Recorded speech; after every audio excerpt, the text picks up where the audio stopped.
everyone. Today we'll see about the software defined radio.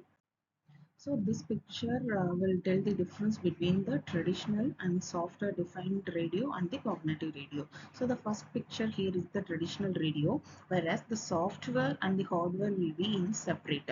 Whereas this software will be having of processing and the framing. The hardware will do the coding part and the modulation along with the antenna. Whereas in the software defined radio structure, it is entirely incorporated into the software. So the processor framing along with the coding and modulation, so it is entirely in the software. So finally the hardware will be only the type of the antenna. So here the cognitive radio, whereas the cognitive radio includes the artificial intelligence along with the software defined network. So here the artificial intelligence will be doing some functions like framing and coding part modulations. Everything will be done by this software intelligence. So cognitive radio is nothing but along with the software defined radio, artificial intelligence will be employed here. And then the key difference is the intelligence, adaptability, and the spectrum management.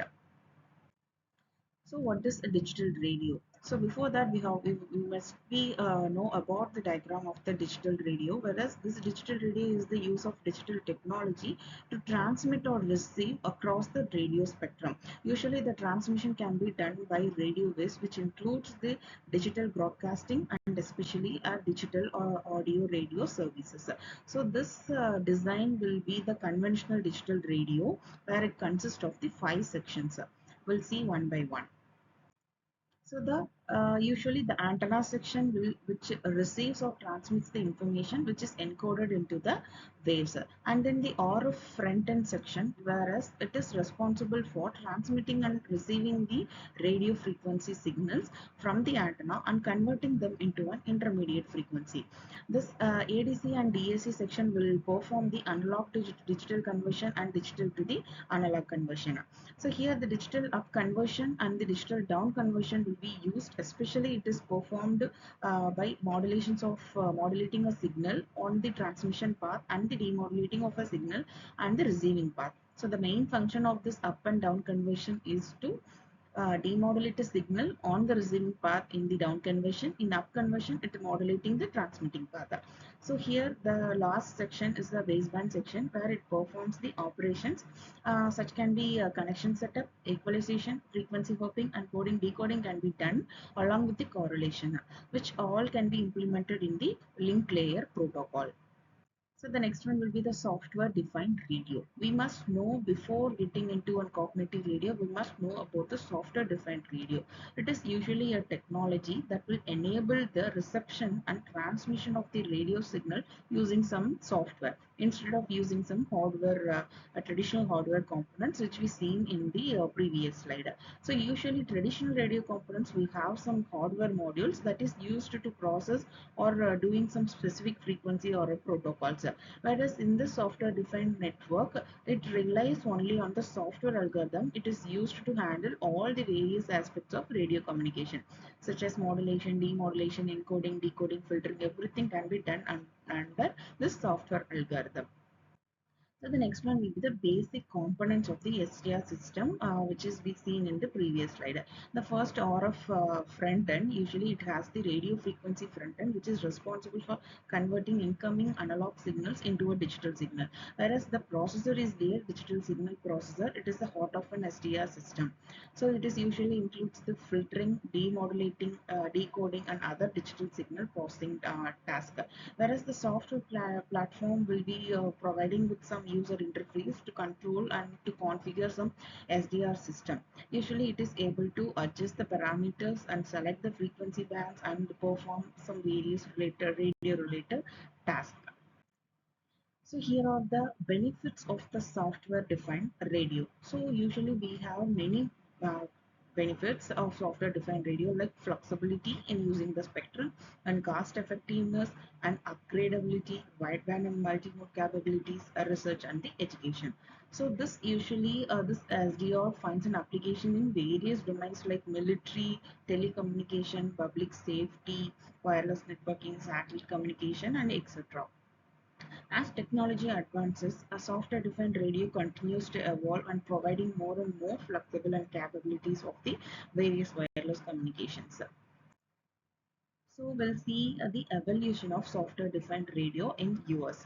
Usually this concept started in 1970s with the introduction of the multi-node radios, which is operating in the very high frequency band.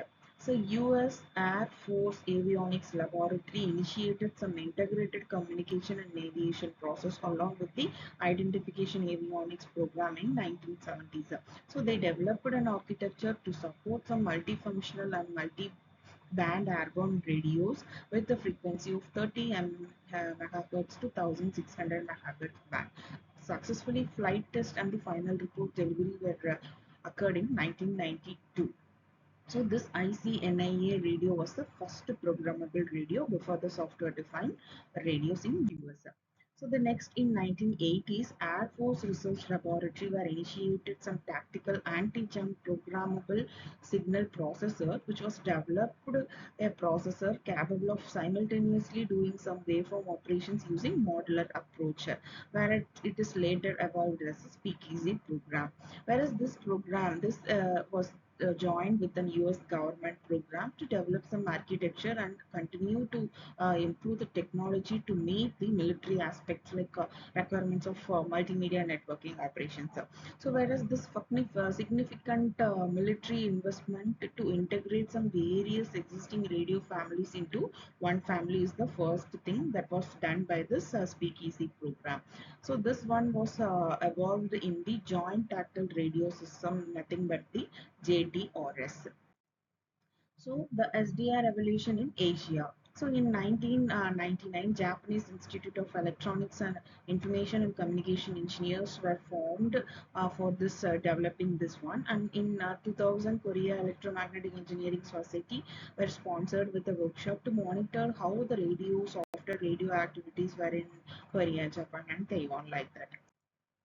So these are all the overall architecture or overall evolution of the software-defined network. So 1970s, so this ICNIA using with the transmitter and the receiver in the mid of 1980, and then finally at 1990 Speakeasy 1, which was the first software-defined radio, and with the demo 1995 that in between the 1995 and 1997, so the demo 2 was evolved and the Speakeasy 2 was also evolved. So finally, 2004 clustering and HMS were evolved. So the next we'll go with the cognitive video. First, before that, we need to what is cognition. So the cognition is nothing but the mental action or a process of acquiring some knowledge and understanding through thought, experience, and the sensor. So the next one, we need to think about it and adapt for the environment and act accordingly. So this cognitive radio, usually it may be defined as the radio that is aware of its environment and the internal state with the knowledge of these elements, and they store the predefined objectives called and implement the decisions based on the behavior and based on the environment which is in and around. So usually it utilizes software defined radio and adaptive radio and other technologies to automatically adjust its behavior or operation to achieve desired objectives. So this US Federal Communication Commission defines the cognitive radio that can change its transmitter parameter, which is based on the interaction with the environment in which it operates. So this cognitive radio has two characteristics. One is the reconfigurability and the intelligent adaptive behavior. So this cognitive radio functionality requires the following capabilities like flexibility, sensing, learning, and adaptability. So flexibility can be comes under by using it is can able to change the waveform and other radio operation parameters like reconfigurable and ability to think quickly. And then next one is the sensing. So the sensing is the key term which can able to observe and measure the state of the environment including the spectral occupancy, whereas the learning and adaptability analyze the sensory input, recognize the patterns, and modify internal operational behavior, which is the main characteristics of the cognitive radio.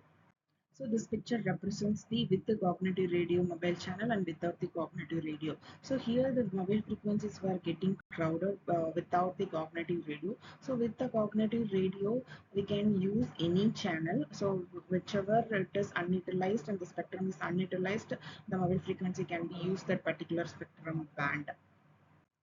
So the next one will be the status of the cognitive radio in India. So usually it was introduced in 2014, where it outlined the steps for entering and including some spectrum polling and sharing trading.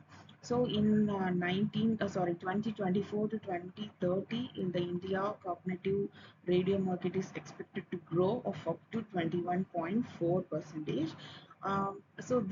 This percentage will deals with this research and the policy discussions in the India. So which has have some challenges which will be addressed in terms of the security, standardization, and integration with the existing infrastructure for successful cognitive radio implementation. So the key applications will be like interoperability and the dynamic spectrum access. So it is the two major key applications of this cognitive radio, whereas this interoperability will allow radios operating in different protocol and standards to communicate with each other. Whereas this dynamic spectrum access will provide the necessary bandwidth required by the current and the future wireless service and application, which was why the FCC, and the concept of unlicensed user, which is borrowing a spectrum from the spectrum license. This approach to spectral usage is known as the dynamic spectrum accessor. Thank you.